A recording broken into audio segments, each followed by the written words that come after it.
Good morning, everybody. Welcome to this meeting of South Cambridgeshire District Council Cabinet. My name is Bridget Smith. I'm the leader of the council. The cabinet members are in attendance, and along with a lot of officers as well, and we have some other people, both officers and councillors, attending online. The normal procedure at Cabinet is to take votes by affirmation, and we'll continue with this tradition. When we move to a vote on an item, I'll ask if members agree with the proposal.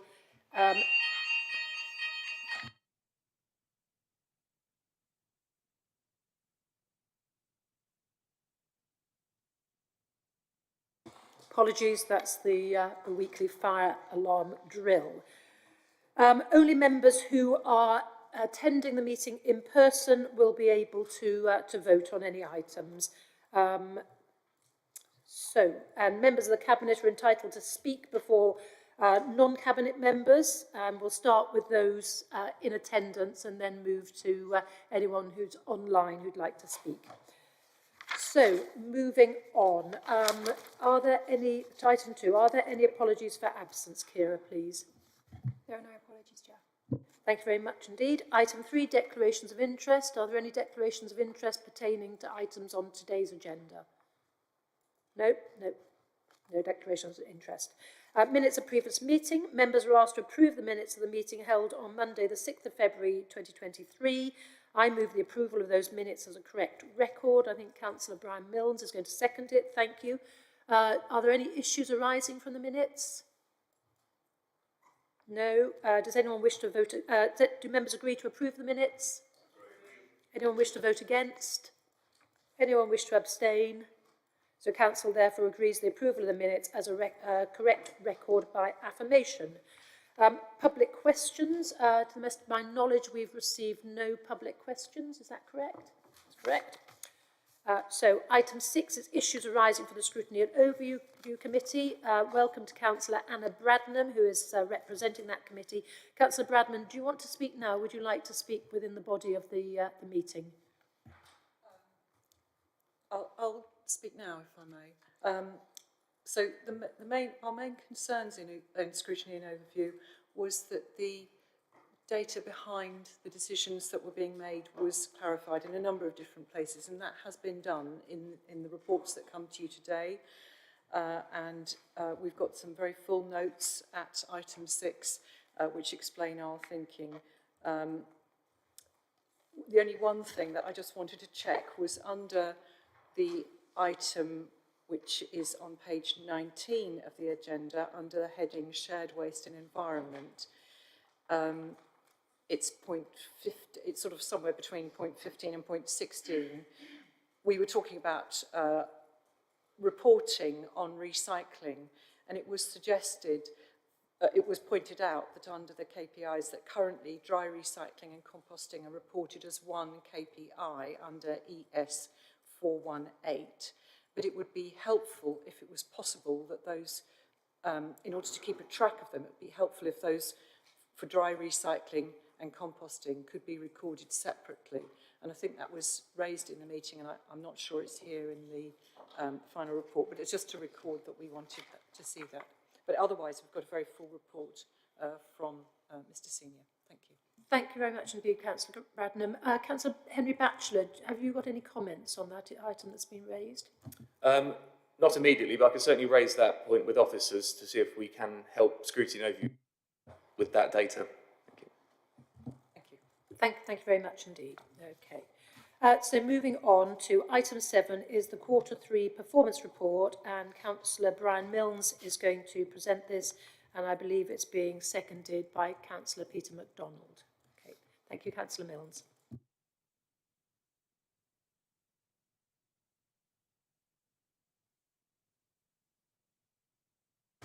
Get the technology working, Chair. Thank you.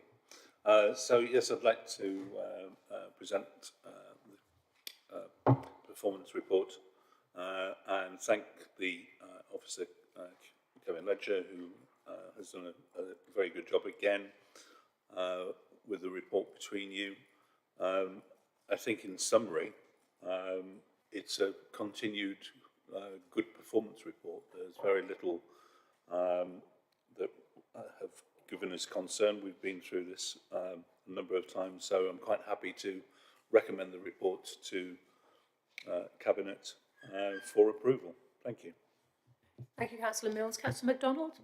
I'd like to second it, Leader, and I don't wish to add any comments. Thank you. Thank you very much. Are there any members of Cabinet who would like to comment? No. Are there any members online who would like to speak to this item? I'm not seeing anybody, so we'll move to the recommendation. So the recommendation is set out at paragraph 4 of the report, and that's to note the KPI results and comments at Appendix A, recommending where appropriate any actions required to address issues identified. So do members agree with the proposal? Anyone wish to vote against? Anyone wish to abstain? Cabinet therefore agrees the proposals by affirmation. Thank you very much indeed. Item 8, cost of living and options for continued support. And we've had some press releases out about this in the last few days. So Councillor Bill Handley is going to speak to this, and then I think Councillor John Batchelor is seconding it. So Councillor Handley. Yeah, thank you, Leader. Cabinet will recall that we agreed a package of support for the cost of living crisis back in March 2020, back in last year, and that support is due to end at the end of this month, March 2023.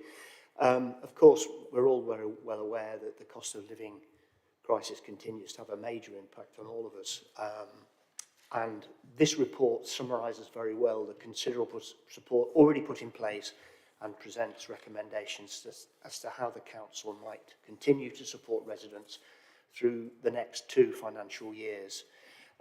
It's an excellent paper, it's very clear, and I'm not going to go through it in detail except to recommend to Cabinet that we approve the priorities set out in paragraphs 29 to 36 and the £206,000 funding which is set out in paragraph 38.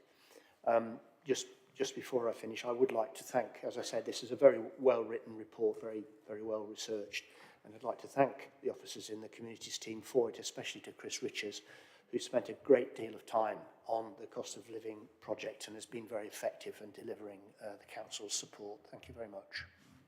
Thank you, Councillor Handley. Councillor Batchelor? Thank you, Chair. Yes, happy to second this recommendation. We're doing all that we possibly can to help in the circumstances, even where we don't perhaps have a legal responsibility. So I think it's an excellent proposal and happy to support it. Thank you. Thank you very much indeed. And can I just make sure that we are minuting the Cabinet's thanks to the whole of the Communities team and also to Mr. Chris Richards, with in particular, you know, that team have stepped up again and again during COVID crisis, you know, dealing with Ukraine and now with cost of living. They've just, one thing after another has been thrown at them. It's not ever as if one of those issues had gone away before something else lands on their plate as well. And I'm immensely proud of the way that they've reacted to everything that's landed on their plates. So thank you very much indeed. So are there any questions from members of Cabinet? Any questions from anybody else online? No, thank you very much indeed. So I think that, sorry, Councillor Braddon, did you want to add anything on behalf of scrutiny to this paper? Thank you. We had asked for more evidence of the need, which has been put into the paper. We utterly support the need to do this, but we were glad to see the additional evidence behind it in the paper. Thank you. Thank you very much. You know, it's one of those things where we all know there's a need, but sometimes you just need a little bit extra clarity. So thank you very much for the contribution of scrutiny and overview on that. So it's recommended that Cabinet approve the priorities set out in paragraphs 29 to 36 and the £206,000 funding set out in paragraph 38 to continue to support South Cambridgeshire communities during the ongoing cost of living crisis. Excuse me, right. Do members agree with the proposal? Anyone wish to vote against? Anyone wish to abstain? Cabinet therefore agrees the proposals by affirmation, and thank you again to Councillor Handley and to all of his team. So, moving on swiftly to the new compliance policy, and we've got to get used to using this word compliance rather than enforcement, because actually it has a very different meaning. So, Councillor Toomey Hawkins is going to present this, and I think Councillor Henry Batchelor is going to second it. So, over to you, Councillor Hawkins. Thank you very much, Chair, and good morning, everyone. As part of the Greater Cambridge Shared Planning Service Transformation Project, we have been undertaking a review of all the activities of the compliance processes, which is formerly enforcement. We reviewed the ICT system. As you know, we've now migrated all our reports into the enforcement module of Uniform, which allows us to improve the reporting of breaches and how this are managed. We've also, as I said before in previous meeting, created a compliance web page, which has a lot of information on that, including a video that explains what a breach is and what it isn't, to help people when they think there's a problem. This is available, of course, 24/7, and enables them to give us documents and photographs, which helps the planning team. And this policy document is the last stage of that process. And I just want to thank officers for all the work that they've done in getting us to this stage. Now, up until now, the two partner councils, that's Cambridge City and us, had our own compliance policies. What we've now done is actually combined so that we have one, so that the team works as one, which is the whole point of a joint service. We still keep the register of enforcement actions, and that's available through the public access system. I just want to say there's a lot in that document which I would encourage everyone to actually have a look at. It sets out, what we will do in different cases and what can be done, what notices will, are used and when. But at the end of the day, enforcement is a discretionary action, and each case will be looked at and dealt with on its own merit. So without further ado, really, I just want to ask Cabinet to support the recommendation as set out in paragraph 3, so we adopt one unified compliance policy. Thank you. Thank you, Councillor Hawkins. Councillor Batchelor? Thank you, Leader. Yep, happy to second the recommendations as in the papers. As Councillor Hawkins has mentioned, we now have a shared planning service between ourselves and Cambridge City Council. We're working on a shared local plan currently, so it makes sense to me anyway to have a shared compliance policy. I will say this policy we see in front of us has been through both committees at South Cambs and City. There have been some changes made to the original draft, so I think it's safe to say it's very robust and I hope broadly supportive. So yeah, I'm perfectly happy to second and would also recommend to Cabinet the recommendations on the paper.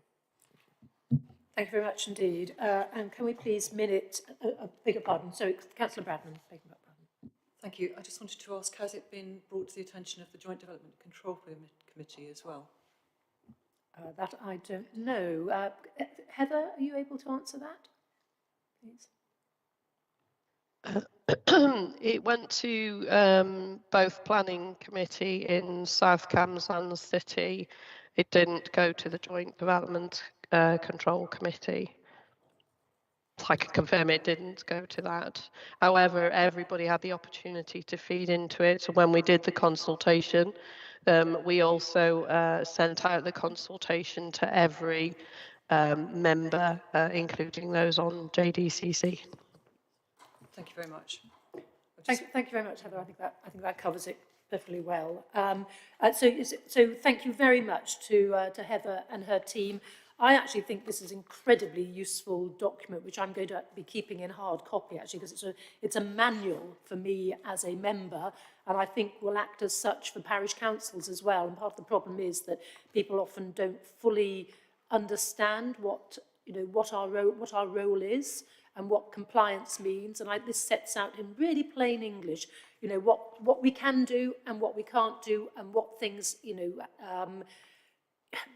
what things we might need to intervene with. So I think it's an extremely useful, practical day-to-day manual for compliance. So thank you very, very much for that indeed. So if there's no other questions from Cabinet or from anyone else online?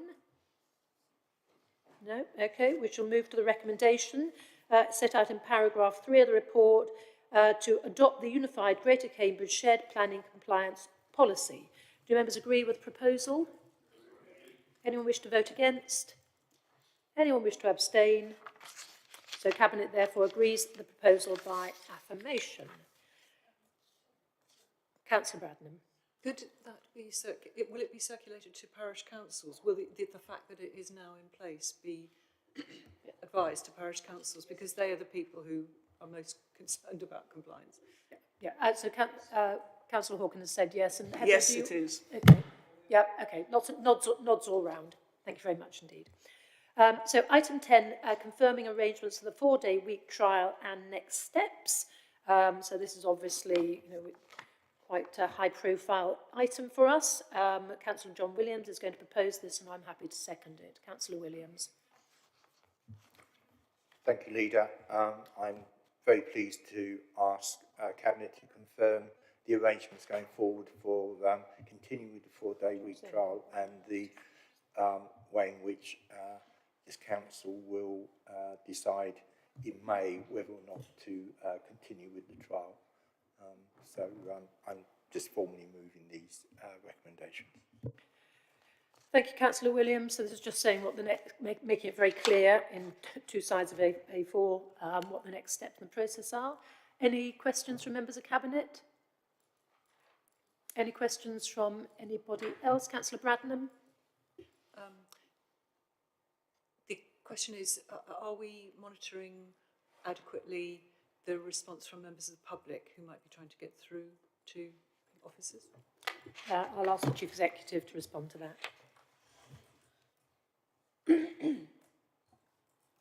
Thank you, Chair. Yes, we monitor that through our usual KPIs on the performance of the contact centre. So that's how many calls have been received and dealt with, and how long the calls have taken.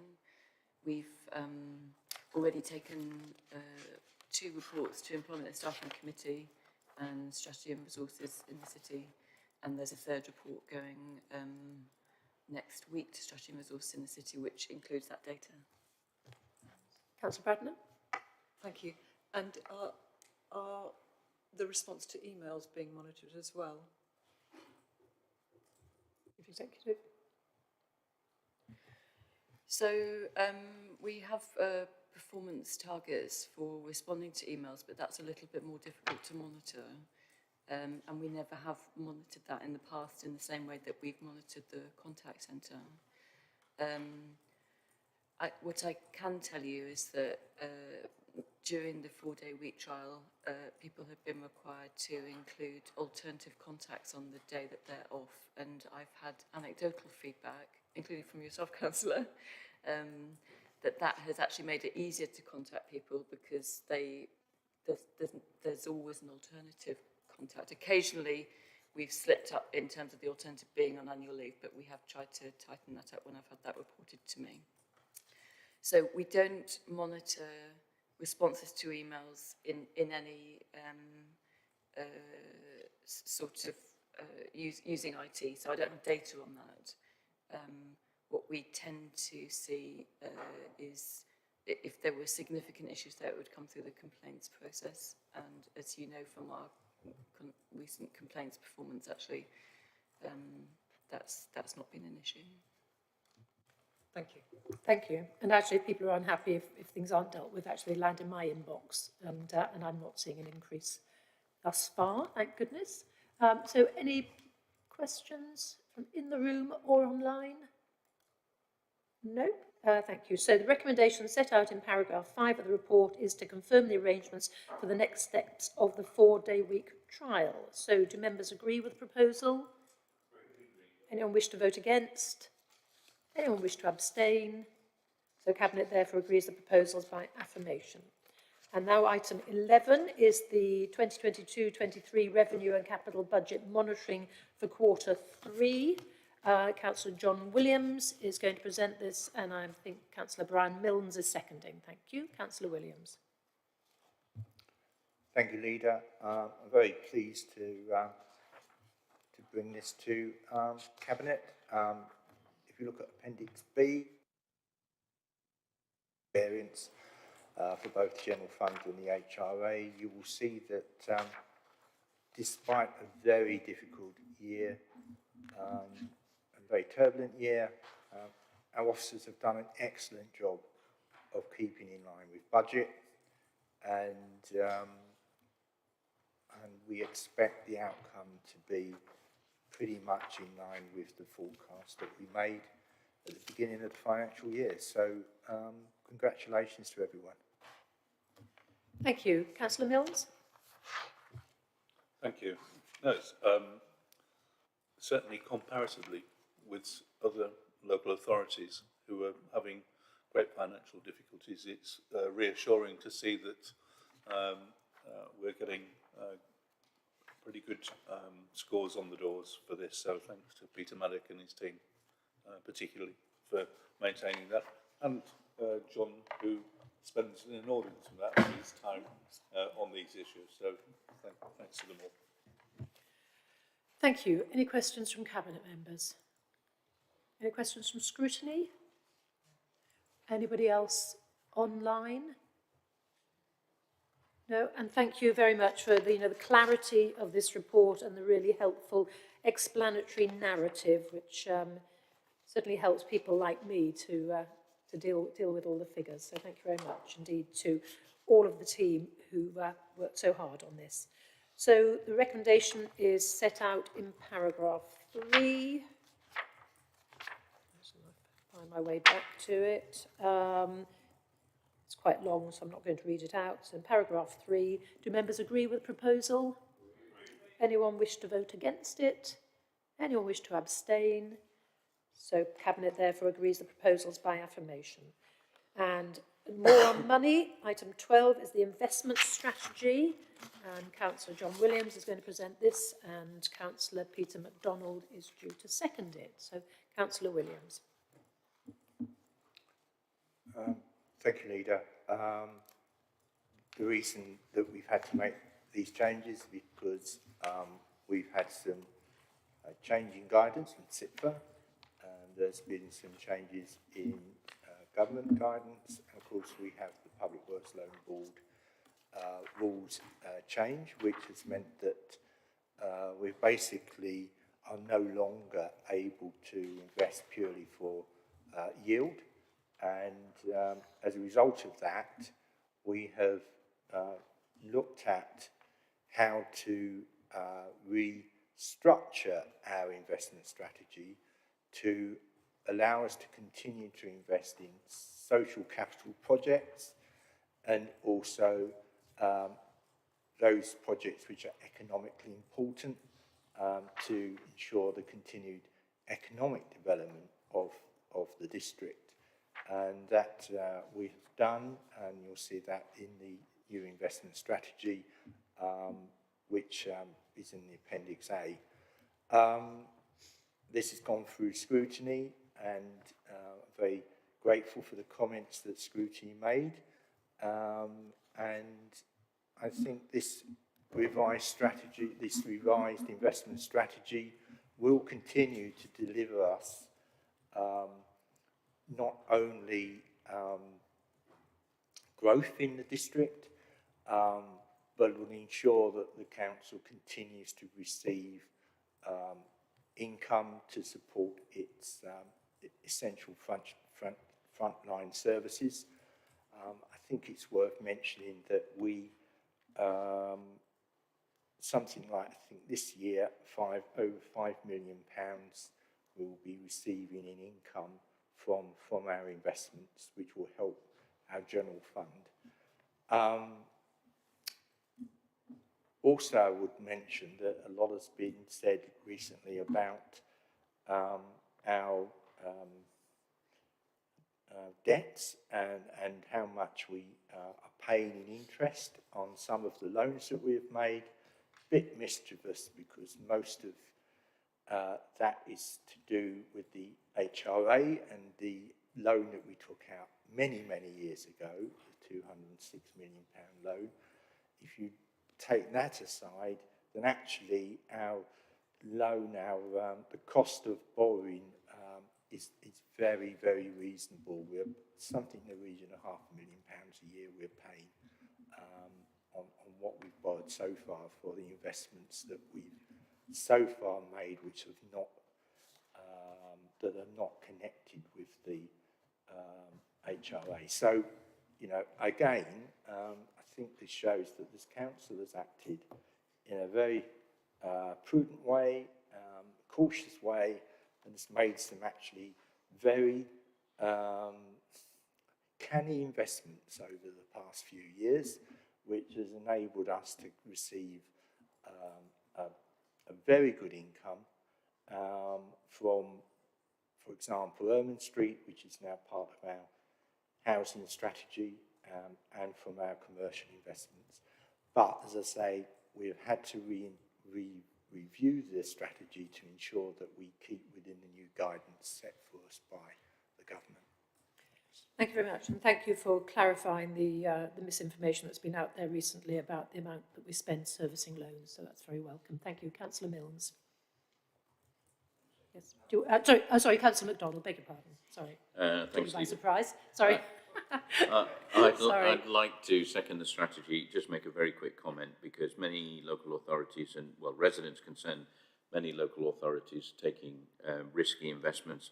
If we look at our loan to value ratio, it's still very good, very healthy. And so again, that sort of mischief that's going out, being circulated in some parts of the community, residents can be assured that when they look at that loan to value, it's very responsible. Thank you. Thank you very much for the clarification. Any comments from scrutiny? Councillor Bradnam. Thank you, Leader.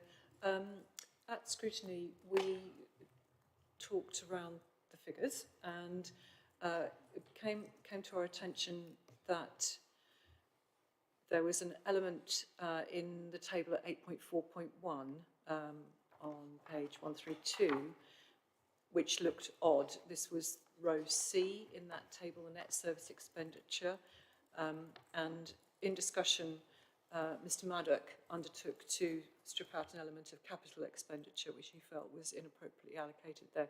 He's corrected that in this table here, but unfortunately I've just alerted him to that strange anomaly is still present in the table on 8.4.2, net service expenditure, and I think he is happy to sort that out. So that was one thing. It made the net service expenditure appear strangely high in 2023-24 and then lower in the subsequent years without apparent explanation. So I think Mr Maddock can perhaps explain that. The other thing was that, and indeed yourself, Leader, you've alluded to the fact that it's sometimes quite hard to look at these data, and so one of the things that we asked for in scrutiny and overview was training for all members so that we can all look at this data with a level of having been informed about what it means. So that was one of the things that came forward. We had very good training actually in earlier years, and perhaps it's only COVID that's got in the way. So we'd like to see more training in our investments. Thank you. Thank you. Thank you for your attention to detail. Mr Maddox, do you want to comment on that? Yeah, so the table at 8.4.2, you see the figure net service expenditure. That should read 22865 as it does in the table at 8.4.1, which would then make the ratio 24.8. Thank you very much for pointing that out, and that'll be corrected. And on the subject of training, absolutely, the better trained members are, the better members they are. So we will always respond positively to requests for training. Are there any other questions from Cabinet members? From anybody else? Anyone else online? So my thanks to Peter Maddox and to Anne Ainsworth, our Chief Operating Officer, for, again, considerable efforts into this, which will continue to see us on a safe footing here. And as Councillor Williams has said, delivering significant amounts of money to subsidise the services that we provide for our residents. So thank you very much. So moving to the recommendation set out in paragraph 2 of the report, to consider the report and, if satisfied, recommend to Council the updated investment strategy attached at Appendix A. Do members agree with the proposal? Anyone wish to vote against? Anyone wish to abstain? So Cabinet therefore agrees the proposal by affirmation. And moving on to what I think is the last item. So this is the South Cambs Limited Ermine Street Housing Business Plan update. Now, members, please note Appendix A of this report is restricted because it's commercially sensitive. I don't anticipate that we need to discuss the detail of this, but can you let me know now if you want to, so that we can move into closed session? All right. If during the discussion things change, then we can do that at will. Okay. So this item will be presented by Councillor John Batchelor and seconded by Councillor John Williams. Thank you. Councillor Batchelor. Thank you very much. I'd just like to make a few comments, particularly on the social value that Ermine Street actually adds to our organisation. They work as a close partner in our housing department, and they provide accommodation for vulnerable groups, refugees and asylum seekers. For example, we have 2 houses in Camborne, which are used as houses in multiple accommodation and let by Shire Homes. They're used as temporary accommodation, reducing the need for bed and breakfast. There are a range of other added values. It's a solid business run ethically and with additional social value when opportunities arise. Rehousing another Afghan refugee family, making 4 now that we're supporting, working with partners and care providers in Peterborough to provide specialist housing for those with additional needs, and providing accommodation for asylum seekers and refugees via the government agency Serco. The company has been subject to a full range of audits, specifically health and safety, indicating good governance and full protection for tenants. The company is undertaking a green energy audit to improve the portfolio by way of energy efficiency measures. The 500 target that was set for the company was achieved back in 2022, having spent £94.6 million within the budget of 100 million. The Section 151 officer and portfolio holders for housing and finance agreed that the company could continue to acquire as opportunities were presented, and the current total is 503 properties, taking the total to 99.8 million. This provides an additional 30 lettable properties. Any further expansion in the form of additional housing beyond the 503 properties will be subject to further agreement from the council, with an agreement about future loan terms and rates. The company's activities will benefit the council by about 3.43 million in interest payments in this year. The council proposed an interest rise from April this year until March 2025. That would be at 4.25%, which was accepted by the company and would increase the return to the council of more than £4 million per annum. This is a really good news story from, all sorts of aspects, and I'm sure Cabinet would like to join with me in thanking Duncan Vesey and his team, who have actually created this company from scratch, and it's proved to be a huge success, which is bringing benefits of all types, not least financially, to our organisation. So my thanks to him, and I'm very happy to move the recommendation. Thank you very much, Councillor Batchelor. Councillor Williams? Thank you, Leader. I too am very grateful to Duncan and his team. This is not the same company that was in place when we took over this council. The company in the past was purely there to make money for this council.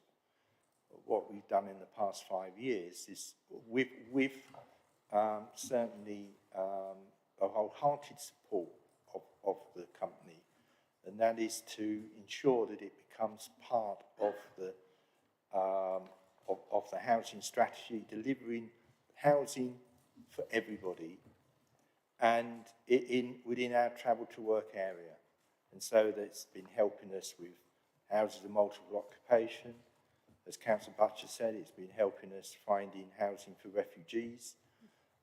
So, you know, this is a company which is now, yes, delivering an income for this council, and a very good income for this council, but it's also providing housing for this council that this council wouldn't otherwise be able to do. And I'm very pleased that it is helping to find homes for Ukrainians, which will eventually become council houses. So, all in all, as I say, this is not the same company that we took over. We have considerably developed it with the help of Duncan and his team, and we look forward to it continuing to be a part of this council's housing strategy. Thank you very much, Councillor Williams. Are there any comments from Cabinet? Any comments from anybody else? No? So thank you very much. Indeed, you know, the company's come a long way, and all credit to Duncan and his team for their ability to move with the times, actually, and turn this into something which you know, we are immensely proud of, and the fact that, you know, it's now delivering social and environmental value, as well as, you know, absolutely critical housing for those in greatest need, is a source of pride to all of us. And thank you very much to Councillor Batchelor for his very strong leadership on this, much appreciated. So if there's no other questions, the recommendation set out in paragraph 5, to note in their capacity as shareholder the Ermine Street business plan for the period 22 to 23 to 31 to 32. Do members agree with the proposal? Anyone wish to vote against? Anyone wish to abstain? So Cabinet therefore approves the proposal by affirmation. And that brings this meeting to a close. Members of the public who are watching the webcast, this means the video stream will now end. Thank you ever so much for joining us for today's Cabinet meeting, which has been quite quick, which is always nice. The next meeting of Cabinet is scheduled to take place on Monday the 15th of May at 10 o'clock. So thank you very much, everyone. Thank you very much, officers, for your participation.